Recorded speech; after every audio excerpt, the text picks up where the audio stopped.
ఎందరో త్యాగమూర్తుల త్యాగఫలం ఆంధ్ర రాష్ట్రం. నేడు ఆంధ్రప్రదేశ్లో ప్రజలు సుఖ సంతోషాలుగా ఉన్నారా? ప్రస్తుతం ప్రజల మధ్య ఉన్న కులాల కుంపట్లు ఎవరి కోసం? చంద్రయాన్ రాకెట్ యుగంలో కూడా వర్ణ విభేదాలు దేనికి సంకేతాలు? రాజకీయ పార్టీల నేతలు ఏం చెప్తున్నారు? నేటి కాలంలో ప్రపంచాన్ని శాసించే మన యువత మేధాశక్తి ఏం కోరుకుంటుంది? తెలుసుకోవాలంటే ఆంధ్ర యువగలం. ప్రజల మాటే మా నోట. అందరికీ నమస్కారం. మీడియా మిత్రులకి స్వాగతం. ఈరోజు రాష్ట్ర కాపు చేసి పక్షాన ఈ మీడియా సమావేశాన్ని ఏర్పాటు చేశాం. అందులో రాష్ట్ర స్థాయి నాయకత్వం, ముఖ్యంగా కడప సీనియర్ జేఏసీ నాయకులు రాము గారు, ప్రకాశం జిల్లా నుంచి కొక్కిరాల సంజీవ్ గారు, రాధారంగ మిత్రమండలి నుంచి ముళ్ళపూడి నాగేశ్వరరావు గారు, రాంబాబు గారు, అదేవిధంగా చందు భావనారాయణ గారు,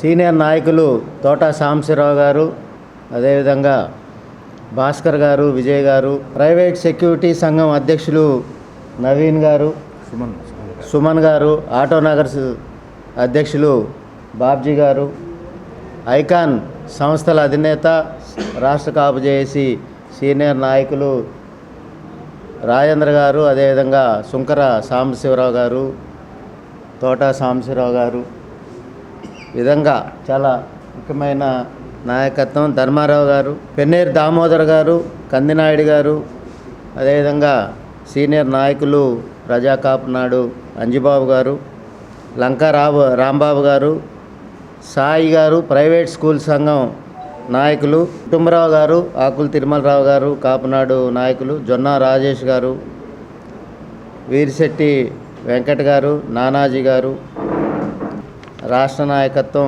పాల్గొన్న ఈ సమావేశం అందరికి కూడా ప్రత్యేక ధన్యవాదాలు. కుటుంబరావు గారికి, ఇంకా మా నాయకత్వం జొన్న రాజేష్ గారికి, అందరికి కూడా. ఈ సమావేశంలో శ్రీకృష్ణదేవరాయ ఉద్యోగ జేఏసీ సంఘం కన్వీనర్ సోమరౌతు రామకృష్ణ గారు సెలవులు పూర్తయిపోయి ఈరోజు వర్కింగ్ డే కాబట్టి ఈ సమావేశానికి రాలేకపోయారు. వారికి ప్రత్యేక ధన్యవాదాలు తెలుపుతా ఉన్నాను. ఈ మధ్యకాలంలో మనం చూసాం, రాష్ట్ర ప్రభుత్వం దొమ్మర సోదరులని గౌరవించాలి అనే నేపథ్యంలో ఒక జీవో నెంబర్ 5 పేరు మీద ఒక జీవోని విడుదల చేయటం జరిగింది. గిరి బలిజ నామకరణం చేస్తూ దొమ్మర్లను గిరి బలిజగా మారుస్తూ ఒక జీవో వచ్చింది. 14/8/25 ఈ సంవత్సరంలో 14వ తారీఖున 8వ నెలలో ఈ జీవో రావటం జరిగింది. ఈ జీవో ప్రధాన ఉద్దేశం సమాజంలో దొమ్మర సామాజిక వర్గాన్ని గౌరవించాలి. ఆ గౌరవించే నేపథ్యంలో వారికి గిరి బలిజగా నామకరణం చేస్తూ జీవో నెంబర్ 5 ఇవ్వటం జరిగింది. ఈ నేపథ్యంలో రాష్ట్రంలో, అదేవిధంగా ముఖ్యంగా రాయలసీమ ప్రాంతంలో బలిజ సామాజిక వర్గంగా ఉన్న మేము దీన్ని రాష్ట్ర ప్రభుత్వం తీసుకున్న వైఖరిని వ్యతిరేకించడం జరిగింది. దొమ్మర్లను గౌరవించే ప్రక్రియలో భాగంగా గిరి బలిజ నామకరణం చేయటంతో బలిజ వర్గాలు మనోభావాలు బాధింపబడతా ఉన్నాయి.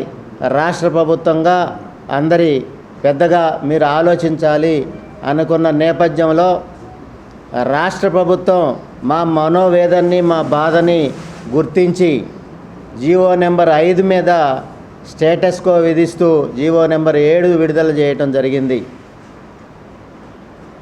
గిరి బలిజ పేరు మీద వచ్చిన జీవో నెంబర్ 5 మీద స్టేటస్ కో ఇచ్చిన సందర్భంగా కూటమి ప్రభుత్వానికి, ముఖ్యంగా ముఖ్యమంత్రి చంద్రబాబు నాయుడు గారు, ఉప ముఖ్యమంత్రి పవన్ కళ్యాణ్ గారు, టీడీపీ అగ్రనాయకులు మంత్రివర్యులు నారా లోకేష్ గారికి, మంత్రివర్యులు సవిత గారికి, బీసీ వెల్ఫేర్ కార్యదర్శి ఐఏఎస్ గారు సత్యనారాయణ గారికి ఈ ప్రక్రియను కాపు వర్గ బలిజ వర్గ సమస్యలకు సంబంధించిన అంశంలో బాధింపబడుతున్నామనుకున్న నేపథ్యంలో చేసిన ఆందోళన గుర్తించిన పార్లమెంట్ సభ్యులు తెలుగుదేశం పార్టీ రాజ్యసభ సభ్యులు సానా సతీష్ గారు దీనికి సంబంధించిన అంశంలో జీవో మీద స్టేటస్ కో ఇప్పించేందుకు రాష్ట్ర ప్రభుత్వ పెద్దలతో కూటమి పెద్దలతో ముఖ్యంగా ముఖ్యమంత్రి చంద్రబాబు నాయుడు గారితో కానీ లోకేష్ గారి దృష్టిలో కానీ తీసుకెళ్ళి మేము అడిగిన నేపథ్యంలో వారు తెలుగుదేశం పార్టీ పార్లమెంట్ సభ్యులుగా లేఖ ఇచ్చి తద్వారా స్టేటస్ కో వచ్చే విధంగా సహకరించిన పెద్దలు రాజ్యసభ సభ్యులు సానా సతీష్ గారికి ప్రత్యేక ధన్యవాదాలు తెలుపుతా ఉన్నాను. ప్రధానంగా రాష్ట్ర కాపు జేఏసీ పక్షాన కూటమి ప్రభుత్వానికి కూటమి ప్రభుత్వ పెద్దలకి అదేవిధంగా సహకరించిన ప్రభుత్వ యంత్రాంగానికి రాష్ట్ర కాపు జేఏసీ పక్షాన ప్రత్యేక ధన్యవాదాలు తెలుపుతూ జీవో నెంబర్ 5 గిరి బలిజ పేరు మీద వచ్చిన జీవో నెంబర్ 5ని స్టేటస్ కో ఇస్తూ జీవో నెంబర్ 7ను స్వాగతిస్తూ రాష్ట్ర ప్రభుత్వానికి రాష్ట్ర కాపు జేఏసీ పక్షాన రాయలసీమ ప్రాంతంలో ఉన్న బలిజ సంఘాల పక్షాన రాష్ట్ర స్థాయి కాపు సంఘాల పక్షాన ప్రత్యేక ధన్యవాదాలు తెలుపుతా ఉన్నాను.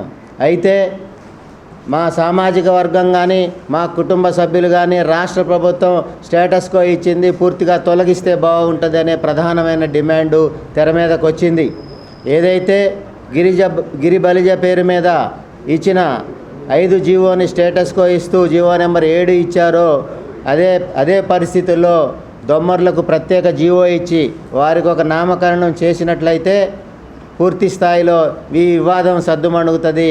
వారికి త్వరితగతిన ఒక నామకరణం చేయాలని, అదేవిధంగా జీవో నెంబర్ 5 పేరు మీద వచ్చిన గిరి బలిజ నామకరణం మీద స్టేటస్ కో ఉన్న పూర్తి స్థాయిలో రద్దు చేయాలనే ప్రధానమైన డిమాండ్ని మీ ముందుకు తెస్తూ రాష్ట్ర ప్రభుత్వానికి కూటమి ప్రభుత్వ పెద్దలకి అదేవిధంగా ప్రభుత్వ యంత్రాంగానికి సవివరంగా విన్నవించుకుంటా ఉన్నాము. ఈ ప్రక్రియలో భాగంగా జీవో నెంబర్ 5ని రద్దు చేయాలనుకున్న నేపథ్యంలో రాష్ట్ర కాపు జేఏసీ అదేవిధంగా ఇతర సంఘ పెద్దలు చేసిన ఉద్యమంలో భాగంగా రాయలసీమ ప్రాంతంలో పెద్ద ఎత్తున ఆందోళన కొనసాగాయి. వారికి మద్దతుగా ఇతర జిల్లాల్లో అనేక ప్రకటనలు కానీ సంఘాలు ముందుకు రావటం కానీ ఉద్యమాలు చేయటం కానీ జరిగింది. ఈ ఉద్యమంలో పాల్గొన్న ప్రతి ఒక్క నాయకత్వానికి ప్రత్యేక ధన్యవాదాలు తెలుపుతా ఉన్నాను. ప్రధానంగా రాయలసీమ ప్రాంతంలో కర్నూలులో ప్రారంభమైన ఈ ఉద్యమం కర్నూలు వేదికగా అజ్జా రామకృష్ణ గారు అదేవిధంగా వారికి అనుబంధ సంఘ విభాగాల నాయకత్వం అంతా కూడా ఈ ఉద్యమంలో ప్రధాన భూమిక వహించి పాల్గొనడం జరిగింది. కడప జిల్లా నుంచి సంతం రాము గారు అదేవిధంగా ఇతర సంఘ నేతలు మురళీ గారు కానీ ఇతర సంఘ నాయకులు కానీ పెద్ద ఎత్తున సమావేశాలు నిర్వహించటం, దీనికి సంబంధించిన ఆందోళనలో ముందుకు పోయిన నేపథ్యం ఉంది. అనంతపురంలో పెద్ద స్థాయిలో దాదాపుగా 350 మంది పెద్ద స్థాయి నాయకత్వం అనేక సంఘాలుగా ఉన్న బలిజ సంఘ నాయకత్వం అంతా కూడా రాష్ట్ర కాపు జేఏసీ కొనసాగించిన ఉద్యమంలో పాల్గొనటం, సమావేశాల్లో పాల్గొనటం, ఈ కార్యక్రమాలన్నింటినీ కూడా విజయవంతం చేసిన ఘనత అనంతపురం బలిజ సంఘాలకు కూడా తగ్గుతుంది. అదేవిధంగా నంద్యాలలో కొనసాగిన ఉద్యమం పుట్టపర్తి సత్సాయి జిల్లాలో సోదరులు హరిరాయల్ గారి నాయకత్వంలో గోరంట ఈ ప్రాంతాలన్నీ కూడా కొనసాగాయి. అదేవిధంగా ఏదైతే గిరి బలిజ పేరు మీద వచ్చిన జీవో పట్ల బలిజ కుటుంబ సభ్యులు కాపు వర్గాలు అవమానించబడ్డాయో దీనికి అనుబంధంగా కర్ణాటక, తమిళనాడు, మహారాష్ట్ర, ఒరిస్సా అదేవిధంగా తెలంగాణ రాష్ట్రాల్లో కూడా పెద్ద ఎత్తున మద్దతు లభించింది. పూర్తిగా ఏదైతే కాపు బలిజ వర్గాలలోకి ఇతర సామాజిక వర్గాలను తీసుకురావటం, దాన్ని ప్రధానంగా బలిజ కాపు వర్గాలు అవమానకరంగా బాధించాయి, అవమానకరంగా ఫీల్ అయ్యాయి. మా యొక్క భావనల్ని, మా యొక్క మనోవేదనల్ని రాష్ట్ర ప్రభుత్వం గుర్తించింది. ముఖ్యమంత్రి చంద్రబాబు నాయుడు గారికి, లోకేష్ గారికి, పవన్ కళ్యాణ్ గారికి, సానా సతీష్ గారికి ప్రత్యేక ధన్యవాదాలు తెలుపుతా ఉన్నాను. అదేవిధంగా ఈ ప్రక్రియలో ముందుకెళ్లే ప్రక్రియలో సమాలోచనలు జరిపిన ఉన్నతాధికారుల బృందం ఉంది. దీనికి సంబంధించి తమిళనాడు మాజీ చీఫ్ సెక్రటరీ రామ్మోహన్ అన్న గారు కానీ, కేఎన్ కుమార్ గారు కానీ, ప్రధానంగా రాష్ట్ర కాపు జేఏసీ ముఖ్య నేత మంగబాబు గారు, సానా సతీష్ గారితో, అదేవిధంగా ప్రభుత్వ యంత్రాంగంతో కూడా కోఆర్డినేట్ చేయటం జరిగింది. వీరందరికీ ప్రత్యేక ధన్యవాదాలు తెలుపుతా ఉన్నాను. ఐకాన్ యొక్క సంస్థ కోఆర్డినేషన్ యొక్క నాయకుడు మెండు చక్రపాణి గారికి కూడా ప్రత్యేక ధన్యవాదాలు తెలుపుతా ఉన్నాను. వివిధ సంఘాలు ఐక్యతతో జేఏసీ జరిపిన ఉద్యమంలో ప్రధానంగా అందరూ సహకరించి ముందుకెళ్ళిన నేపథ్యంలో మన యొక్క మనోవేదన రాష్ట్ర ప్రభుత్వం, అదేవిధంగా పెద్దలు, రాష్ట్ర ప్రభుత్వ యంత్రాంగం గుర్తించినందుకు ప్రత్యేక ధన్యవాదాలు తెలుపుతా ఉన్నాను. అయితే రాష్ట్రంలో చాలామంది అయ్యా ఏదైతే రైల్వేకి సంబంధించిన సంఘటనలో వచ్చిన జీవో కానీ, గిరి బలిజ పేరు మీద వచ్చిన జీవో కానీ, ఇదంతా కూడా బలిజ కాపు వర్గాలకి సహకరించడానికి వచ్చిన జీవోలు కావు. ఇది అసలు ఈ రెండు అంశాలు బలిజ కాపు వర్గాల యొక్క డిమాండ్లో లేవు. దీనివల్ల కాపు వర్గాలకు జరిగిన లాభమేమీ లేదు. ఏదైతే తెర మీదకి వచ్చిందో కాపు వర్గాలు నష్టపోయే విధంగా ప్రత్యేక జీవోలు వచ్చినాయో అవి నష్టపోయే విధంగా వచ్చినాయి. కానీ దశాబ్దాల కాలంగా కాపు బలిజ వర్గాల సమస్యలు అలాగే ఉన్నవి. పెద్దలు ముఖ్యమంత్రి చంద్రబాబు నాయుడు గారు కానీ, లోకేష్ గారు కానీ, పవన్ కళ్యాణ్ గారు కానీ సమస్యల మీద దృష్టి పెట్టాలి. కొత్తగా సమస్యల్ని సృష్టించేది కాదు. సమస్యల్ని సృష్టించి దాని యొక్క నిర్మూలనకు చేస్తున్నామనే ప్రక్రియ సామాజిక వర్గంగా కాపు బలిజ వర్గాలకి ఉపయోగపడే అంశం కాదనేది మా యొక్క ఆవేదన. రాష్ట్ర ప్రభుత్వం ఆలోచించాలి. పెద్దలు చంద్రబాబు నాయుడు గారు మా యొక్క బాధల్ని, మా వర్గ కష్టాలని గుర్తించాలి, సమస్యల్ని తీర్చాలి. ఏదైతే రాష్ట్రంలో ఆంధ్రప్రదేశ్లో కూటమి ప్రభుత్వంగా అధికారంలో ఉందో ఆ రోజు పెద్దలు పవన్ కళ్యాణ్ గారు కాపు సామాజిక వర్గం పెద్దన్న పాత్ర పోషించాలన్నారు. పెద్దన్న పాత్ర పోషించాం. తద్వారా ఎస్సీ, ఎస్టీ, బీసీ, మైనార్టీ వర్గాలను కలుపుకుని అధికారంలో తెచ్చాం. ఈరోజు రాష్ట్రంలో కూటమి ప్రభుత్వం అధికారంలో ఉంది. తద్వారా కేంద్రంలో బీజేపీ ప్రభుత్వం అధికారంలో ఉంది. మొత్తం కష్టం కాపు బలిజ వర్గాల కష్టంతో అధికారంలోకి వచ్చిన కూటమి ప్రభుత్వం తప్పనిసరిగా దశాబ్దాల నుంచి పెండింగ్లో ఉన్న సమస్యల్ని రాష్ట్ర ప్రభుత్వం గుర్తించాలని పెద్దలు ముఖ్యమంత్రి చంద్రబాబు నాయుడు గారిని ఈ సందర్భంగా కోరుకుంటా ఉన్నాను. ప్రధానంగా బీసీ రిజర్వేషన్కి సంబంధించిన అంశం కేంద్రంలో ఉందా, కోర్టులో పెండింగ్లో ఉందా అనేది మీరు ఆలోచించాలి. కోర్టులో పెండింగ్లో ఉన్న ఈడబ్ల్యూఎస్కు సంబంధించిన అంశం, అదేవిధంగా కేంద్రంలో పెండింగ్లో ఉన్న బీసీ రిజర్వేషన్ అంశం ఏది సానుకూలంగా ఉంది? అసలు ఈ అంశంలో బీసీ రిజర్వేషన్కి సంబంధించిన అంశంలో కానీ, ఈడబ్ల్యూఎస్కి సంబంధించిన 5% రిజర్వేషన్కి సంబంధించిన అంశంలో కానీ రాష్ట్ర ప్రభుత్వం ఒక ప్రకటన చేయాలని రాష్ట్ర ముఖ్యమంత్రి చంద్రబాబు నాయుడు గారిని విన్నవించుకుంటా ఉన్నాను. రాష్ట్రంలో కాపు వర్గ బలిజ వర్గ సమస్యలు అదే విధంగా ఉన్నాయి. వాటిని తీర్చాలని కోరుతా ఉన్నాను. ప్రధానంగా బీసీ రిజర్వేషన్ అంశం, అదేవిధంగా కాపు కార్పొరేషన్కి సంబంధించి నిధులకు సంబంధించిన అంశం. ప్రతి సంవత్సరం 3,000 కోట్ల రూపాయల నిధులు బీసీ కార్పొరేషన్కి ఇస్తానన్నారు. కాపు కార్పొరేషన్కి ఇస్తా అన్నారు. ఈ రోజు దాకా అమలుకు నోచుకోలేదు. గతంలో విదేశీ విద్య అన్నారు, అది ప్రారంభం కాలేదు. ఏదైతే కాపు కార్పొరేషన్ ద్వారా కాపుల వెల్ఫేర్ కోసం, బలిజ వర్గాల సంక్షేమం కోసం పాటుపడతామని కాపు కార్పొరేషన్ పెట్టారో దాన్ని ముందుకు తీసుకెళ్లాల్సిన బాధ్యత రాష్ట్ర ప్రభుత్వం మీద ఉందని, వాటిని కొనసాగించాలని కోరుతా ఉన్నాను. గతంలో ఇచ్చిన హామీ మేరకు నియోజకవర్గ జిల్లా స్థాయిలో కాపు భవనాలకు స్థలాలు కేటాయించి కాపు భవనాలు పూర్తి చేస్తా ఉన్నారు. గతంలో భవనాలకి స్థలం కేటాయించిన వాటిల్లో ప్రారంభానికి నోచుకోలేదు. అదేవిధంగా అక్కడక్కడ కట్టిన వాటికి పూర్తిగా ప్రారంభానికి నోచుకోలేదు. వాటిని పూర్తి చేయాలని చెప్పి ఈ మధ్యకాలంలో ముఖ్యమంత్రి చంద్రబాబు నాయుడు గారు కలెక్టర్ల కాన్ఫరెన్స్లో రివ్యూలో చర్చించినట్టుగా చూసాం.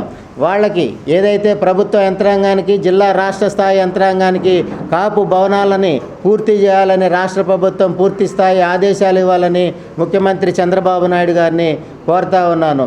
ప్రధానంగా జనాభా దామాషా ప్రకారం ఎన్నికల ముందు ఇచ్చిన హామీ మేరకు రాయలసీమ ప్రాంతంలో కానీ, ఇతర ప్రాంతాల్లో కానీ కాపు వర్గాలకి, బలిజ వర్గాలకి దామాషా ప్రకారం ఎన్నికల్లో సీట్లు ఇచ్చిన పరిస్థితి లేదు. పూర్తి స్థాయిలో బలిజలకి అసలు ఎక్కడా కూడా అసెంబ్లీలో లేదా పార్లమెంటు స్థానాల్లో ఎక్కడా కూడా అసెంబ్లీ స్థానాలు ఇచ్చిన పరిస్థితి లేదు. వీటిని పూర్తి చేసుకోవడానికి రాష్ట్ర ప్రభుత్వంలో కూటమి ప్రభుత్వం వచ్చిన తర్వాత దమాషా ప్రకారం పదవులు ఇస్తా ఉన్నారు. ఈరోజు నామినేటెడ్ పదవుల్లో జనాభా దామాషా ప్రకారం నామం మాత్రంగా కూడా కాపు వర్గాలకు స్థానం లేదు. ఎక్కడన్నా ఇచ్చినా కూడా డైరెక్టర్లకే పరిమితం చేస్తూ ఉన్నారు. విజయవాడ వేదికగా కనకదుర్గ అమ్మవారికి ఏదైతే జనాభా దామాషా ప్రకారం అధికంగా ఉన్న కాపు వర్గాలకి కనకదుర్గ అమ్మవారి టెంపుల్ యొక్క చైర్మన్ పదవి కాపు వర్గంగా మేము ఆశించాం. అదేవిధంగా విజయవాడ, కృష్ణా, గుంటూరు జిల్లాల్లో దామాషా ప్రకారం మా ఓట్లు మా సీట్లు అనే ప్రక్రియలో భాగంగా ఎక్కడ కాపులకి సీట్లు ఇచ్చిన పరిస్థితి లేదు. కాబట్టి విజయవాడ, గుంటూరు వేదికగా కాపు కార్పొరేషన్ యొక్క చైర్మన్లను ఆశించాం. కనకదుర్గ అమ్మవారి యొక్క ఆశీస్సులతో అమ్మవారి యొక్క టెంపుల్ యొక్క చైర్మన్ పదవిని ఆశించాం. దీనికి జనసేన నాయకుడు బాడిద శంకర్ గారికి వస్తుందనే ఆలోచన కాపు వర్గం చేసింది, రాలేదు. దీని మీద తీవ్రంగా కులానికి బాధించిన నేపథ్యం ఉంది. ఈ నేపథ్యంలో రాష్ట్రంలో బలిజ కాపు వర్గాల యొక్క సమస్యల్ని పూర్తి స్థాయిలో తీర్చాలని జనాభా దామాషా ప్రకారం కూటమి ప్రభుత్వం అధికారంలో ఉంది. 3 పార్టీల్లో రాజకీయ పార్టీల్లో కాపులకు అవకాశం ఇవ్వాలి, బలిజ వర్గాలకు అవకాశం ఇవ్వాలి. నామినేటెడ్ పదవుల్లో అవకాశం ఇవ్వాల ఆవశ్యకత తప్పనిసరిగా కూటమి ప్రభుత్వానికి ఉంది. నామినేటెడ్ పదవుల్లో ఇప్పటికీ ఉన్న వాటిల్లో అవకాశం ఇవ్వాలని, కార్పొరేషన్ చైర్మన్లుగా ఎక్కువ స్థానాలు అవకాశం ఇవ్వాలని రాష్ట్ర ప్రభుత్వాన్ని అదేవిధంగా కూటమి ప్రభుత్వాన్ని కోరుతా ఉన్నాను.